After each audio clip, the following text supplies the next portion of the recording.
മലയാള കവിതയ്ക്ക് സംഗീതത്തിന്റെ ആത്മാവും മനുഷ്യസ്നേഹത്തിന്റെ താളവും പകർന്ന കവിയാണ് ONV കുറുപ്പ്. മലയാളത്തിന്റെ പ്രിയ കവിയുടെ ഓർമ്മദിനമാണ് ഇന്ന്. വാക്കുകൾ കൊണ്ട് ഹൃദയങ്ങളെ കീഴടക്കിയ ആ മഹാകവിയെ ഓർക്കുകയാണ് കേരളം. പുന്നെല്ലിൻ കതിരോലത്തുമ്പത്ത് പൂത്തുമ്പി പൊന്നൂയലാടുന്ന ചേലു കാണാൻ, പുഴവക്കിൽ പൂക്കൈത കുളിർനിലാ ചന്ദന കുറിയിട്ടു നിൽക്കുന്ന കാഴ്ച കാണാൻ. മലയാളികളുടെ മനസ്സിലെ പ്രണയവും വിരഹവും അതിമനോഹരമായി പകർത്തിവച്ച കവിയാണ് ONV കുറുപ്പ്. മുന്നോട്ട് എന്ന ആദ്യ രചന മുതൽ മലയാള കവിതയെ ആധുനിക ചിന്തയുടെ ഉയരങ്ങളിലേക്ക് കൈപിടിച്ചു നയിച്ച കവി. അദ്ദേഹം തലമുറകളെ സ്വാധീനിച്ച വാക്കുകളുടെ സ്രഷ്ടാവായിരുന്നു. കവിതകളിലെ പോലെ ഒറ്റപ്ലാക്കൽ നീലകണ്ഠൻ വേലുക്കുറുപ്പിന്റെ സംസാര ശൈലിയും മലയാളികളുടെ കാഴ്ചപ്പാടുകൾക്ക് പുതിയ മാനം പകർന്നു. സ്നേഹത്തെപ്പറ്റി പറയുകയാണെങ്കിൽ അതാണ് ജീവിതത്തിലെ ഏറ്റവും വലിയ സുഖം. നമ്മൾ സ്നേഹിക്കപ്പെടുന്നു എന്ന അറിവാണ്. അപ്പോൾ ആ അറിവിന് നിദാനമായിരിക്കുന്നത് എന്താണോ അതാണ് സ്നേഹം. ഏറ്റവും വലിയ ദുഃഖം മനസ്സിലാക്കപ്പെടുന്നില്ല എന്നുള്ളതാണ്.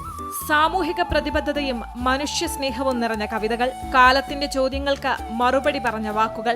ഇനിയും മരിക്കാത്ത ഭൂമി നിന്നാസന്നമൃതിയിൽ നിനക്കാത്മശാന്തി, ഇതു നിന്റെ എൻ്റെയും ചരമശുശ്രൂഷയ്ക്ക് ഹൃദയത്തിലിന്നേ കുറിച്ച ഗീതം. വിരഹത്തിന്റെ ആഴം പകർത്തി നൽകാൻ അദ്ദേഹത്തിന്റെ വരികൾക്കല്ലാതെ മറ്റെന്തിനാകും? പ്രണയഭാവങ്ങളെ ജീവിതത്തിലും എഴുത്തിലും ആവാഹിച്ച കവി വിട പറഞ്ഞതോ പ്രണയം പൂക്കുന്ന ഫെബ്രുവരിയിലും.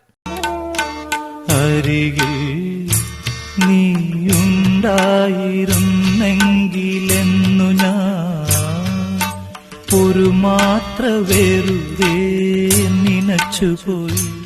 ജ്ഞാനപീഠം, പത്മശ്രീ, പത്മവിഭൂഷൺ ഉൾപ്പെടെ ഒട്ടേറെ ബഹുമതികൾ അദ്ദേഹത്തെ തേടിയെത്തിയെങ്കിലും ജനഹൃദയങ്ങളിലുണ്ടാക്കിയ സ്ഥാനമാണ് അദ്ദേഹം നേടിയ ഏറ്റവും വലിയ ആദരവ്.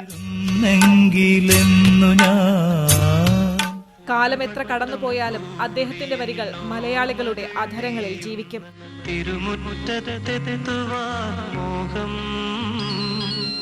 ഒരു വട്ടം കൂടിയെന്നോർമകൾ മേയുന്ന തിരുമുറ്റത്തെത്തുവാൻ മോഹം, തിരുമുറ്റത്തൊരു കോണിൽ നിൽക്കുന്നൊരാ നെല്ലി മരം. മണ്ണിനോടും മനുഷ്യനോടും സ്നേഹം പുലർത്താൻ നമ്മെ പഠിപ്പിച്ച മലയാളത്തിന്റെ ആത്മാവായി മാറിയ ONV കുറുപ്പ് ഓർമ്മകളിൽ മാത്രമല്ല ഓരോ കവിതയിലും ഇന്നും ജീവിക്കുന്നു.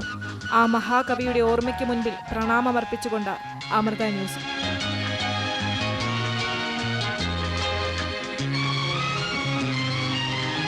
ദേവിക ചന്ദ്രൻ, അമൃത ന്യൂസ്, തിരുവനന്തപുരം.